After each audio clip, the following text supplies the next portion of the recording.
I was awakened by the early morning light and the singing of mountain birds. I heard the sound of chipmunks running around the camp, cleaning up the crumbs left over from my camp dinner. The pure morning joy I felt in nature after so many years quickly faded as today's reality hit me.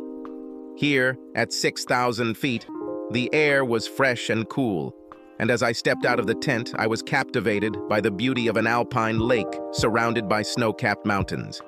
I wanted to push the painful realities deeper, clear my mind, go fishing. But I knew that today was the very day that I had been dreading for the last month. Today is the day of confrontation, which I must face harshly and definitively, so that I can then start all over again. I cooked a sort of breakfast of eggs and sausage on the propane stove along with thick black coffee. As I sat there, finishing my drink and fooling up for the 6-mile hike, I marveled at how beautiful and peaceful this moment in time was. I reminded myself that yes, there is beauty and enjoyment in life if you just keep moving forward in the right way. I knew I would definitely return to camping, hiking, fishing, and sailing, my old hobbies, the ones I put aside for 23 years of marriage to the love of my life. Well, now I will say that this was the woman I once wholeheartedly considered to be the love of my life. I'm an optimist. I hope there will be another one at some point. The walk down was pleasant and uneventful, and I didn't encounter anyone on the trail until where I parked. I packed my car with my gear and started driving out onto the main highway. I turned my phone back on after being unplugged for the last 3 days and knew that when I got within cell coverage, the texts and emails would begin. As I pulled onto the 2-lane paved county road, I heard the first beep of the message and looked down to see that it was my 21-year-old son, Ryan. Ryan and I were not only father and son, but became best friends and confidants, going through the trials and tribulations of his tumultuous teenage years and emerging with respect and a strong mutual love. Ryan's message was short and to the point. Dad, I love you and support you. Good luck today and stay positive. Somewhere, someday, there will be a light at the end of this tunnel. His words of encouragement brought tears to my eyes and helped strengthen me in what I had to do. The next message I opened was from my daughter, Krista, and it was also a promise of support and love. Dad, how I wish I could be with you, hug you, and tell you that everything will be fine. You are the best father we can imagine and always put us first. Now you have to put yourself first. No matter what happens, you need to know that Ryan and I love you and will always be here for you. Krista had always been a daddy's girl, and although she was the spitting image of my beautiful wife Linda in her younger years, Krista had my sense of adventure, love of the outdoors, and crazy sense of humor, none of which Linda possessed. At least I was blessed with children that I loved, respected, and who would be the best legacy I would ever leave behind at the end of what I hoped would be a happy and fulfilling life again.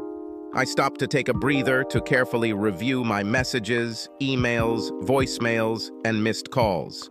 There have been 10 missed calls from my wife in the last 3 days.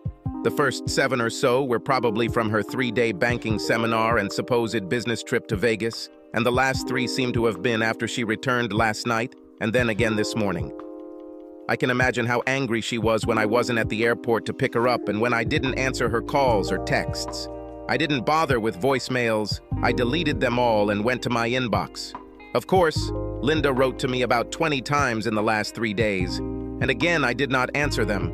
I skimmed through them, with the first few being her declaration of her endless love for me, what crap, I thought, probably out of guilt, and the last few being toxic, full of resentment because I didn't answer my calls and left her waiting at the airport for over an hour before she finally realized I wasn't coming. The last message from her was simply, WTF Jack, all in caps. How our relationship had changed over the past months, although I don't think she even understood how the spark of love in me that had always burned for her began to slowly fade away. Has she really drifted away from me that much over the last treacherous 4 months? Had she really lost all conscious thought about me, about my feelings, and about the pain in my eyes? which I was surprised she did not see. Did she so easily forget about her children, about our family, and about the love we shared for so long? It was perhaps even more depressing than her novel. Linda was beautiful at 44. She had incredible curves, slender legs, pert and firm breasts, and she knew how to work her body for any occasion, whether flirting at a social event or playing the role of a rising star banking professional in a trust department of the U.S. Bank of Commerce. I was always proud to be seen with her, and I loved the way men looked at her, barely able to contain their lust and avert their eyes. Knowing that she was mine, and that we were forever woven into each other, gave me a huge boost of self-respect and selfishness as we passed lustful onlookers. I told her how beautiful and desirable she was, but she always protested that she was getting old and no longer felt as young, energetic, and sexy as she used to. I could tell it was bothering her, and I tried to reassure her that her light was getting brighter, not dimmer, but she simply ignored my compliments, saying, "You just have to say it because you are my husband and you love me." Anyway, her underboss, John Monroe, somehow became a new light in her life, at least sexually. Now, obviously, I was considered as a somewhat boring but reliable best friend. Although, for me, we even stopped being friends, but again, Linda didn't notice this. John Monroe, the wealthy vice president of the trust department, was thin, tall, and so self-confident that I found him obnoxious the several times I met him. But Linda considered him the epitome of a great leader. At least that's what she said when we discussed her work life and him, but that too suddenly stopped 4 months ago. Looking back, I now believe that this was the beginning of her affair, the beginning of the end of 23 years together. I brushed aside my depressive thoughts, looked at my phone again, and deleted all her messages with an angry growl, then moved on to other emails. My lawyer informed me that everything is ready to go according to our agreements. I also noticed that I had something in the private chat and opened it to read. The man you were interested in got into serious trouble during a robbery. 1 crushed testicle and a shattered knee. When I closed the chat, everything was automatically erased. The next email I reviewed was confirmation that my resignation from my job had been accepted and my 401k and stock options had been liquidated and the proceeds transferred to my new checking account. I'll be fine for at least a few years, although the tax sting will be painful. But I really didn't care. I needed to leave. I was about to pull out onto the road when the phone rang and I saw it was Linda. I decided there would be no better time to talk than now and equated it to ripping off a Band-Aid. This needs to be done quickly and convincingly. I pulled over, turned off the engine, and answered the phone as dispassionately as I could. "Hey, Linda, what happened? What's the matter? What the hell do you mean? First of all, where are you? You weren't at the airport to pick me up and you weren't home all night. You haven't even left a note or answered my calls or messages since last week. What the hell, Jack? Tell me what happened." "Gee, Linda, I thought you wouldn't care whether I answered or not. Did you see me or not? I thought you'd be glad I'm not home. This way you can get yourself cleaned up and back in character before you see me, the kids, our friends, or your parents. Isn't that how your double life works?" "What? Why do you say that, Jack? I don't understand. What double life? You know that I have to travel for work. And by the way, why don't the children answer my calls and messages? Where is our king-size mattress from the master bedroom? Last night I had to sleep in the guest bedroom. Jack, what the hell is going on? Where the hell are you? And why did you leave me at the airport? I feel like I'm in the twilight zone and nothing makes sense." "Linda, you are in that twilight zone into which you have driven yourself and our entire family." Linda's anger and aggressive verbal attack died down as her confidence must have begun to fall, and her worst fears began to surface. "What? What the hell does that mean, Jack? Where are you? And what's happening?" "No matter where I am or where I'm going, I'm out of town, Linda, and I've been too busy last week to answer your texts and calls. I have been very busy trying to figure out how to move on from the major betrayal in my current life and into my new life." Linda hesitated, and her voice shook when she heard the word betrayal, but she continued to play dumb and shouted, "Jack, are you drunk? What are you talking about?" "First of all, Linda, tell me how your 3-day banking conference went. Did that asshole John have sex with you every night and morning? Or just 3 nights? I heard her gasp and go silent when I said that, and it took her a few seconds to respond. What the hell are you talking about? What is John like? And why do you say that? I'm married to you. Yes, Linda, you are married to me, and I am amazed that you still consider this a marriage. So can you at least do me the courtesy after 23 years of marriage to tell me the fucking truth? I know you have had no respect or care for me or your family for the past few months. But now that the lies and deceit have been exposed, how about being honest? Linda answered in a trembling and quiet voice. Jack, I don't know what you're imagining, but you're wrong. I love only you. There's nothing between me and John Monroe. Well, at least now you've admitted that you know which John we're talking about. For a moment, it seemed to me that John was not the only one there. Linda, tell me honestly, did you think you'd never get caught, or did you just not care? Why didn't you want to tell me that you wanted a divorce and loved someone else? It would be a lot easier for everyone if you had the courage to let us know before you lie and cheat behind our backs. Jack, Linda shouted, and I heard her cry. Don't even mention the word divorce. Please believe me, I love only you. Please come home so we can talk about this. Nothing happens. How can you think otherwise? Apparently Linda was convinced I had no proof and was bluffing, so she was going to continue the charade. So you never had sex with Monroe in our bedroom on our now missing king-size mattress? No, of course not. What the hell are you talking about? Linda, wait in line for a minute, okay? With that, I pulled out a photo of John Monroe having sex with Linda while she was on all fours. She looked like she was in ecstasy, and judging by the intense expression on his face, he was obviously giving it his all. It was one of many photos and videos I received from a camera hidden in plain sight inside the dresser clock I had bought a month ago when I was warned about her affair. I sent the photo to Linda and switched back to the call. Linda, take out the photo I just sent you. Are you telling me it's not my loving wife cheating on me in my bedroom, on my huge mattress, without a condom, with her fucking boss? I heard her hang up and scream in agony. Oh God, no, Jack, please. It was a mistake. It only happened once. It didn't mean anything. It was just a fling.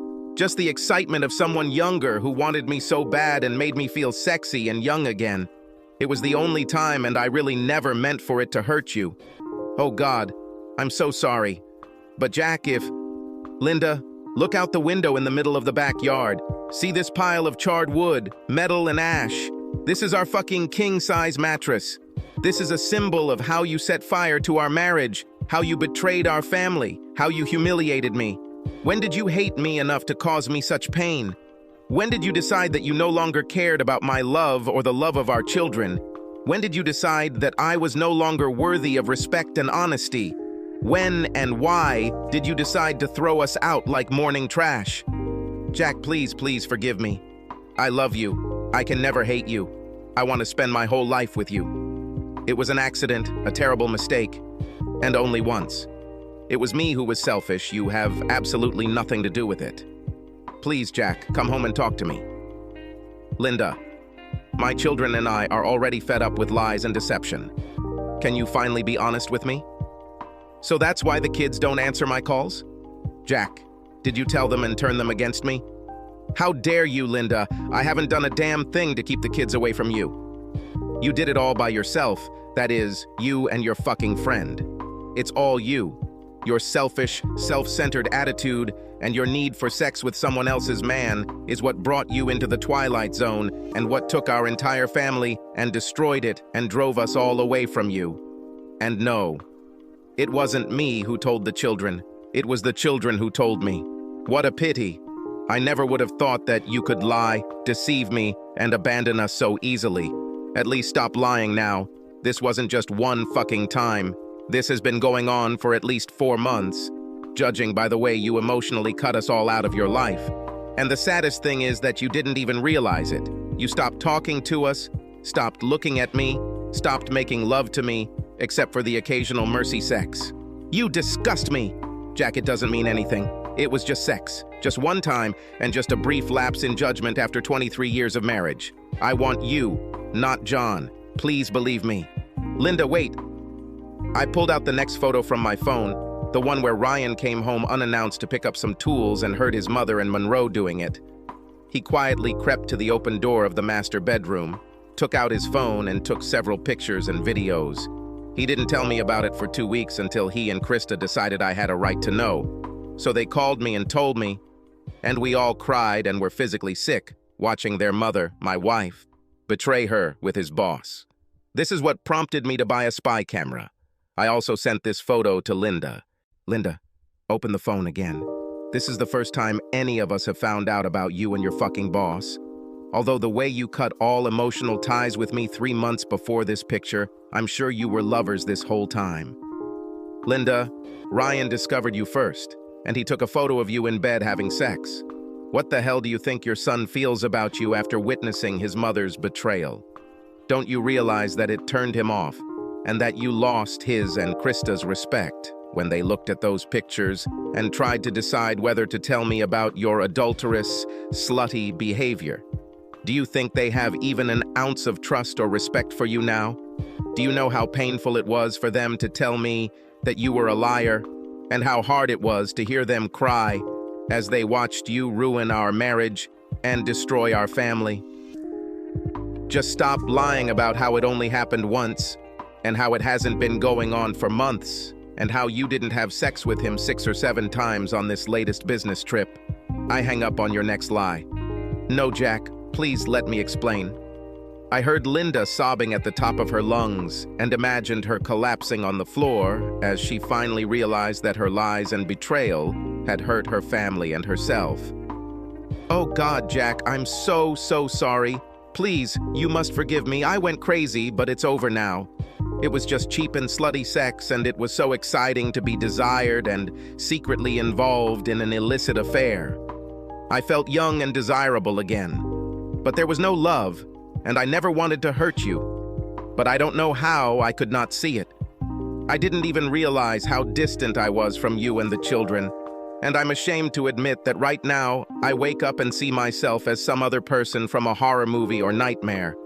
And I hate myself for it, because I love you, the children, and our life together. Oh dear Jack, please come home so I can make things right. I need to make us a family again. Linda, there is no us. We're done. You can't say you loved me after you cheated on me and caused me pain and emotional damage. You have shown that you have no respect for me, no care for anyone but yourself, and because of your lies and deceit, I will never be able to trust you again. Everything we had before is now tainted and suspicious. Have you been cheating on me with him for the last few years or 4 months? How many other men have you had? Do I need to have my children's DNA tested? Don't bother answering because I won't believe a word you say. Of course I need to get tested for STDs. You and I have nothing left. You hurt me like no other, and I could never imagine that the person I loved and bet my life on would throw me away like a piece of trash. But you did it. Maybe the kids will find their way to you eventually, but I sure as hell never will. Jack, please don't say that. I'll do anything. I'll go to a psychologist. You can have sex with other women. Please do not leave me. I lived with a feeling of guilt. I wanted to stop, and I always came back to you. It was just a pointless fling. Oh God, please forgive me. I'm so sorry. Linda, save your breath. I don't believe a word you say, and at this point, I just don't care about you or your lies. Now listen to me carefully. What is happening now? On Monday, the bank will hand you divorce papers. God, no, Jack, please don't divorce me. Please. Linda, listen to me. Your boss's wife has already received copies of the video and photos of your dirty affair when you cheated on me with him in our bedroom. So chances are you and fucking John Monroe will be stuck with each other when his wife and I both leave your cheating asses. Jack, please tell me you didn't do this. He has a wife and 2 children. Why are you going to destroy them? Wow, Linda, you just don't understand. It's not me who is destroying their family. You and fucking John Monroe ruined everything. Your cheap affair ruined not only my life, your life, and the lives of our children, but also his wife and children. You can be proud of yourself. You had a hand in the deaths of 8 people. Luckily for you, you're such a selfish bitch that you probably don't care." Her sobs exploded. I heard it over the phone. But I'm not done yet. "Your boss will be sued civilly for alienation of affection, although we'll have to find out which hospital he's in." Apparently, he was out of luck. Wrong place, wrong time. I heard from a friend that Monroe was mugged in an airport parking lot and ended up in the hospital with a crushed testicle and a shattered knee, so it's hard to say when he'll be fit enough to have sex with anyone again. Stop it, Jack. Stop being so cruel. I don't care about him. I just want you. Please don't do this to us. Listen, Linda, again, we're not here. It's hard to say whether you and your boss will still have your jobs by the end of next week because I also sent these photos to the president and board members of the U.S. Bank of Commerce, along with the alienation of affection and sexual harassment lawsuit. If they want to negotiate, I will try to keep you on the job, but I will require them to fire him for cause. No, Jack, no. Do you really hate me that much? Linda, you yourself showed your hatred for me with your betrayal, lies, and disrespect. You took the love I cherished for you and tore it from my soul. I'm just trying to regain some self-respect before our lives go in different directions. At this point, Linda was crying so hard and making cries of disbelief and denial that I was not sure that she would be able to listen to me any longer. I held back my anger and felt pain and remorse for what I was putting her through, because I knew I still loved her even though I hated her. It was a very disturbing mixture of emotions that tore at my soul, but overall, I was determined to take revenge and mortally wound her for what she had done to me. Linda, we're almost finished. Try to focus on the next few points. I took the $125,000 we had in savings and used $25,000 to pay for Krista's next 2 years of college. I will help her in the future, but for now, this is all I can afford. I'm leaving the house to you. I signed the contract in your name, and the capital will be about $100,000 if you sell it now. I'm not selling our house, Jack, and I want you to stop this madness and come back to me so we can heal. Please, for our 23 years of love and happiness, before I go crazy. I ignored this remark and continued, Linda, if you sign the divorce, you will keep the house and all its contents. I'll keep the $100,000 that's left from our savings and we'll call it a day. If you don't agree to the divorce or start fighting it, I don't care. I won't be there to argue. Do what you want. I don't care. We're almost done, Linda. There are a few more things I need to tell you. If you look around, you'll notice that I've moved out. I took what I wanted, and all that's left is yours. I took some photos and left the wedding photo albums with you. Save them, burn them, I don't care. I left my wedding ring on the dresser. You can melt it or flush it down the toilet, as happened with our marriage. Ryan is coming to pick up some of my fishing and hunting gear that he needs. He will come when you are not there, so do not be alarmed if you notice that someone has been in the house. He doesn't want to see you. Krista is coming to pick up all her things. She has no plans to ever live there again. She'll also like to come by when you're away, so don't be surprised if you see her room empty.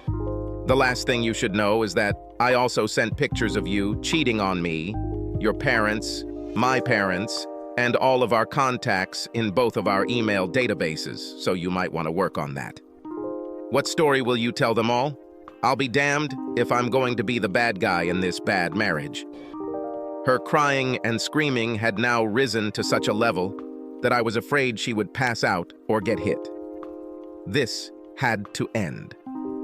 Linda, one more thing. I quit my job last week and am moving out of state into the great unknown. I hope I can find someone in the future who loves me enough to stay true to the promises we make to each other. Someone who will respect me, treat me as an equal, and someone I can trust and love again.